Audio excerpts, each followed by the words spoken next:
Well, it's Friday today, so you know what that means. What does it mean? You're supposed to tell them. Oh, well, you know what, Shelby? We've gone back through our archives to bring you a story from, get this, 35 years ago. That takes you back to 1988. Exactly. On that day, reporter Matt Hamill and photojournalist Brad Mosier told the story of two deer trapped on a dam. It's all part of Flashback Friday here on News 8 at 6:30. Somehow swept downriver, two frightened deer trapped on top of the roller dam. One side swift current, the other almost certain death.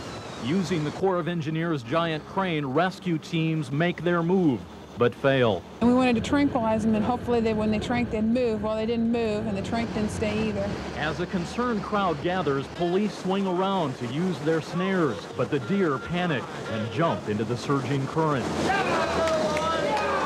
For what seems like hours, the deer struggle, caught in the undertow. Finally, the baby fawn can't take any more.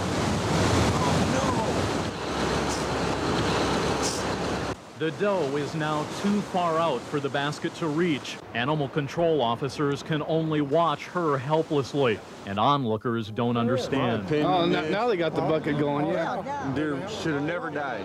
They just sat there and looked at him. Right now she's caught in the current and is currently westbound in the middle of the river.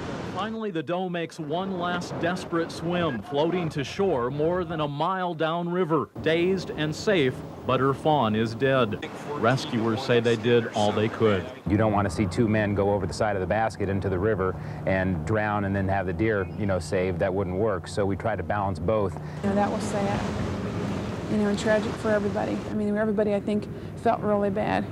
I know that the Humane Society officers that were there, we all shed a few tears on this one. Nature can sometimes be cruel. It was today on the Mississippi. Now that story won photojournalist Brad Mosier a first place at the 1988 National NPPA Awards in the Spot News category. And Brad is still with us even today. I know, he had a couple stories this week. That's right. He loves his job. He does, he really does. does. It's crazy to see the difference between the digital cameras now. Yes, it's and a huge, 35 years ago. difference. It's Yeah. amazing. The beauty of technology. Yeah, as you no can see. kidding.